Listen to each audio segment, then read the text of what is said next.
there's quite a lot of young people follow me on YouTube and Patreon. And so I thought it might be useful to pass on the findings of an old guy, namely myself, because I've been around a bit in many respects, both in business and relationships and psychology, and did some training in psychology and so on. So my view of the whole thing is probably a bit broader than most people's. It's not a definitive view, but there's stuff here that might be useful to people. Now, as a young man, I was particularly gullible, actually. Particularly gullible and naive. I'm not really sure why I was like that, but it's probably my mother. My mother was this incurable romantic, singing songs from South Pacific all day. So, by the time I was a young man, I probably got into my system, and I thought everybody was honest, and things turned out well, and so on and so forth. So I had quite a lot to learn. But anyway, as a young man, I knew a woman who was quite an interesting woman. She was about 20 years older than me. But she'd been heavily involved with these theosophical people, which is not something I particularly subscribe to, but she did used to come out with some very interesting things, and she would always say to me, "Martin, the kingdom of heaven is not on earth." So here was me thinking that everybody was going to be honest and straightforward and so on. And clearly they weren't going to be. And what made life a little bit more difficult for me was the fact that I founded a business that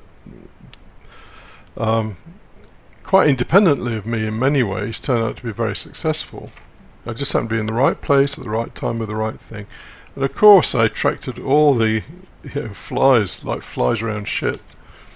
People who just wanted to take a piece of the pie. Pretending to befriend while at the same time either sticking a knife in the back or taking money out of my pocket. So this may seem like it's a very kind of cynical view of life. Well, let me tell you, if you haven't developed a level of cynicism by the time you're about 30, life will just chew you up in bits and spit you out. There's a very good saying, I can't remember whether it's in the Bible or maybe it's a Sufi thing or something, but never assume that someone's your friend. Let them prove it over a period of time. So when you meet people, I think you should assume that they are liars and cheats. Ooh, terrible thing, isn't it? Where's all the love and light gone? Well, the kingdom of heaven is not on earth, and I think it was Jesus Christ who said, the prince of this world is a liar from the start. So I've done podcasts on the nature of the lie before, but you can take it that the primary driving mechanism, particularly in human relationships and human activity, is the lie. If you understand that, you save yourself an awful lot of trouble. The problem is, we want to believe the nice stuff. We want to believe that if we get into a marriage, and I'll get onto all that stuff in a minute, but if we get into a marriage or some relationship or the relationship with our siblings or with our friends, that they have our best interests at heart. And actually, very often they do not. But anyway, more on that in a moment. And they might not even do the, taking from you kind of consciously. It's just like animal stuff, really.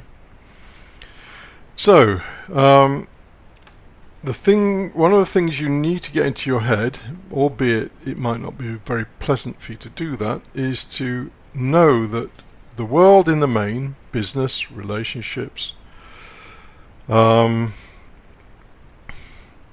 social stuff, is built on lies. And I'll go into some details in a minute as to how those lies materialize. The approach you have to take is that when you're in Rome, do as the Romans do. There's no point trying to be Mr. and Mrs. Honest in a world that is fundamentally built on lies. All that will happen is you will be chewed up.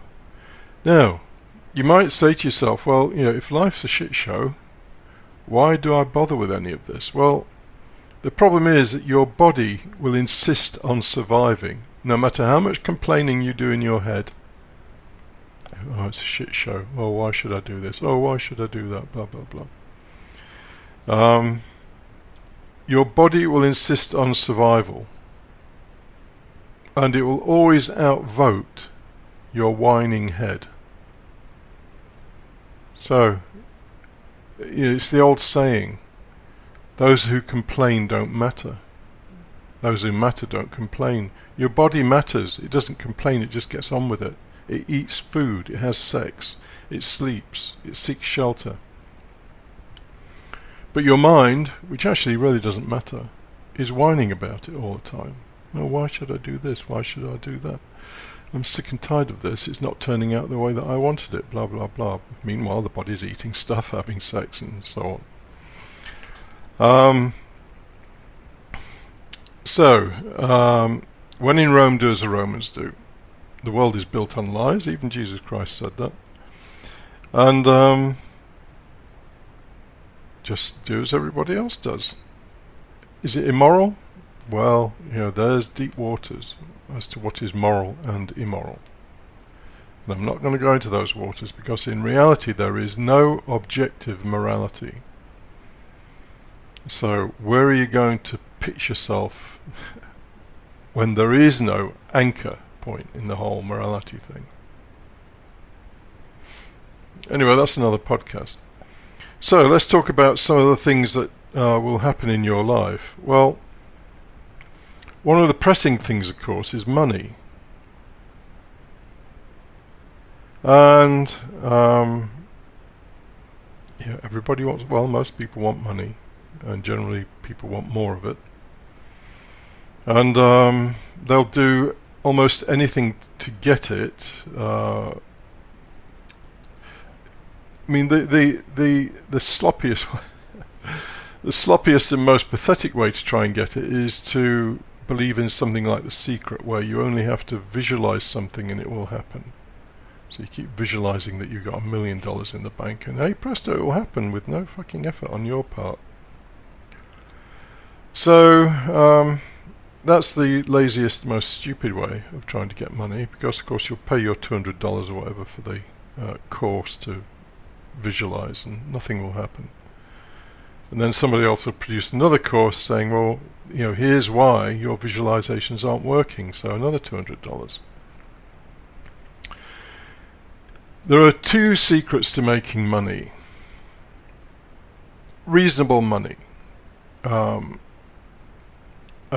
this is a big topic, but if you want to make money, here's the two things you need to have. You need to have leverage. In other words, there has to be a reason for people to either employ you at a good rate or for people to buy what you're producing. There has to be a good reason for it. You have to have leverage. There's no point going out there and trying to sell your latest geeky invention and no fucker wants it. There's no leverage. But if you are the only place where people can get the new fandangle wangle bangle, and everybody wants one of those things, then you've got leverage, and you can charge probably as much as you want for the new fandangle wangle bangle. So you have to have leverage. The other thing you need is you need to be in markets where the barrier to entry is high, or have skills where the barrier to entry is high. So, in this, what I'm doing here on YouTube, any fucker can do this. This is not how I generate a living or anything. I'm retired. I do this because I enjoy it. If I wanted to make money, I'd go and set up my website, which I had until about 3 or 4 years ago, talking about artificial intelligence and the mathematics and the science behind it and all the rest of it, and business intelligence, a whole pile of stuff where the barrier to entry is fairly high, because you have to know about all that stuff, and it's not the kind of stuff that most people want to bother to learn. Somebody I know very well is a catastrophe analyst. He's got mathematics sort of coming out of his ears, he's experienced, he's got all the skills, he more or less asks whatever money he wants. The barrier to entry for that is very, very high skill set. So there's no point just sitting around saying, well, why can't I, blah, blah, blah, blah. Yeah, use your fucking intelligence. What can I learn that is going to put me above the crowd in terms of barrier to entry? Because if every fucker can come in and do it like they can this stuff I'm doing on here, I mean, I don't know how many philosophy channels there are. There must be millions of them, which is why I've only got 2,000 followers or whatever. But I don't really care how many followers there are. I had a guy in the States wanting to market all this stuff and all the rest of it. I told him I didn't want that, and I don't. Anyway, so you need a barrier to entry. Just putting stuff on Pinterest or whatever, every fucker and its dog is doing it. It's not going to do anything. Barrier to entry and leverage. That's the secret to making money if you want to make money. The other avenue to pursue is to say, well, actually, I'm not really all that interested in money. I just need enough money so I've got a roof over my head and food in my belly. Become a night watchman or something. I did that during a holiday break while I was at uni. It was a brilliant job. Plenty of reading. There was actually even a bed for me to take kips. To have a sleep now and then. And then I had the day to myself during the day. Brilliant job. Yeah, the money wasn't great, but I didn't care. It was enough for me to continue to exist on. Anyway, so that's money. No point whining. Get leverage and enter markets or skill sets where the barrier to entry is high. Otherwise, just accept your lot if you're not prepared to make that effort. So let's get on to the family thing, and particularly raising a family. Now, I've covered some of this before, and please don't shoot the messenger, me being the messenger. This is the findings of evolutionary psychology, and evolutionary psychology is interesting in that it's not really based on theories. In fact, it's lacking in theories to some extent, but it has lots and lots of data. So, the basic relationship between men and women is this. Men are valued by a woman if they have resources or they can be resourceful. Yeah. Translate that if you want to having money or having a position or being famous. You know, some kind of thing that ensures that you can essentially provide a nest. And it's a very it might be on Patreon actually, I can't remember whether I published it on YouTube, but there's a very interesting example of weaver birds. The male weaver bird builds a nest, hangs upside down below the nest, flaps his wings to attract a female, which is exactly what men do. You know, here's my, chick magnet mega car. Here's my best suit. Here's I'll take you on holiday to the Seychelles.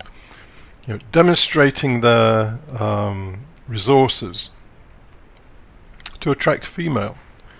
With the weaver bird, it just hangs upside down underneath the nest and flaps its wings. And the female weaver bird will come along, have a look at it. If it doesn't like it, it just moves on.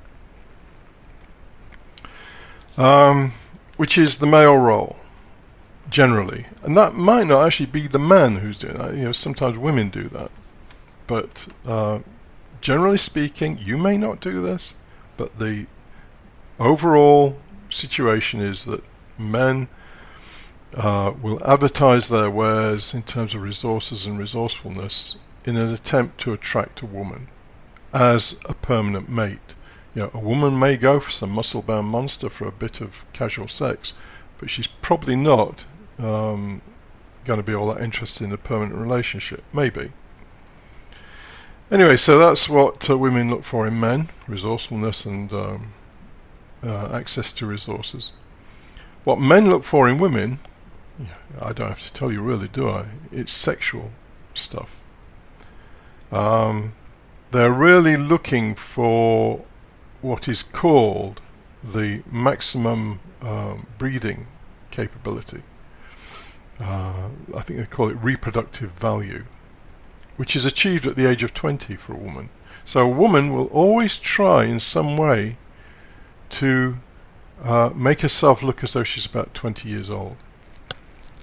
Again, not every woman, but most. And she will try to portray herself as a very, very healthy specimen. So the black stuff that women put around their eyes, mascara, is it? Which shows the whites of the eyes. The whites of the eyes are very important. Very bright whites of the eyes, illustrative of health. Long legs, and here's a strange statistic: women with long legs tend to bear more children. So long legs are seen as attractive. There's a certain waist to hip ratio that is attractive, and women try, quite unconsciously, to move towards that. So women will spend a huge amount of time and effort on making themselves look like optimal mating partners. I mean, they might not want kids at the end of the day for various reasons, but it doesn't stop them trying to attract a man through their sexual attractiveness. I mean, you might think that there should be more to it than that, and sometimes there is, but not very often. That's another topic. So we covered men and women, money, family. Families are, as you should suspect, basically gene duplication. Gene duplication machines. It doesn't mean that we don't get attached to people and love them and all that kind of stuff, but they're gene duplication machines as far as nature is concerned. And not only do we not want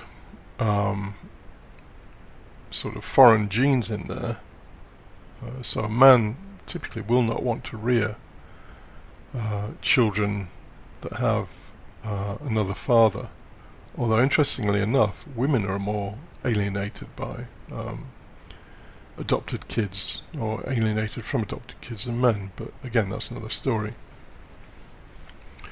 The family not only wants no foreign genes coming in, it also does not want foreign ideas coming in. And so you'll very often find that the children are coerced into a certain set of values and ideas, the ones that are acceptable to the parents. Doesn't always happen, but very often it does. And sometimes the kids will rebel against that, but very often they will succumb to it.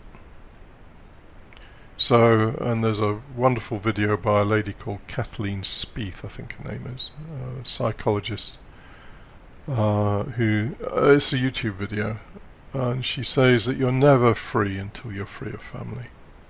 Doesn't mean you don't want to be with them, you don't love them, all the rest of it. All it means is that they are not determining the contents of your inner world. Finally, let's talk about social stuff. The basic dynamic in the social environment is this: if you are stronger, everybody else will feel weaker. If you are weaker, everybody else will feel stronger. That's the basic dynamic that's always at work. As a result, everybody breaks. Everybody's trying to impress everybody else with where they've been, what they've got, who they've slept with, whatever, how famous they are, how much money they make at work. And as Spinoza says, and for any Spinoza fans here, Proposition 55 in Part 3 of the Ethics is an absolute gem. People want to display their power. They want to show how strong they are. And because nobody else is interested in that, people bore one another all the time. So if you find social interaction boring, And generally it is. Do you really want to see the holiday photos of your mate in the Seychelles? Or his video of him messing around in the pool, or whatever? No, you don't. So people bore each other. So social interaction, generally speaking, not always of course, but generally speaking, is going to be boring. You have to accept that. Most people accept that. They know it's boring, but they'll do it because it's less boring than being on their own. Other people don't. It depends whether you're extrovert or introvert. Introverts get power from their own from their own inner activities. Extroverts get power from being around other people. So if you're extrovert, then you have to put up with all the boring stuff. But having said that, extroverts will be the ones doing the bragging and the talking, and other people will be the ones sat around bored as hell. Now, so this is how to live a life. Understand the nature of relationship between men and women. If you don't want to go along with those dynamics, then don't. But at least understand them, and understanding is the important word here. If you understand the basic dynamics of the male-female relationship, and in same-sex relationships, I imagine there's some similar things going on, then you can make the conscious decision not to do that. But you have to understand it first of all. Same with money. If you understand that unless you have some kind of leverage and you are in a situation where not many people can do the same thing as you, in other words, a high barrier to entry. If you understand that, then you can move towards that if you want to. Or you can become a night watchman or something where there's not a lot of effort involved, and you make just enough to put a roof over your head and feed yourself, but you're happy with that. It's for you to decide. As far as social stuff is concerned, it's always going to be boring, but it's on the boring scale, it's a matter of whether you think it's less or more boring than being on your own. Just watch people in a social setting. They're not listening to each other. They're just waiting for the opportunity when they can launch into their own bragging session, displaying the power of body and mind, as Spinoza would put it.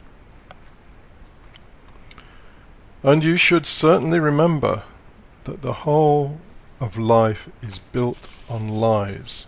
If you go into life thinking that everyone around you is honest and truthful and sincere, you'll be roadkill within a few years. And actually being roadkill has its benefits, but you probably don't want that. So there we are. There's an old guy passing on what he's learned. And finally, if you want to live a life worth living, then you really, really do need to understand life and its dynamics, and you need to observe it. Because eventually you get to the point where it's like watching a chimp's tea party. You kind of know what's going to happen next. One of the chimps has taken all the buns, and all the others go chasing after it. It's you're kind of a little bit separated from all the lying, all the deceit, all the shenanigans that go on in life, and it's just like watching a chimp's tea party. So you get a level of detachment from it, and it doesn't affect you quite as much, which you're probably going to want. Anyway, I hope that's useful.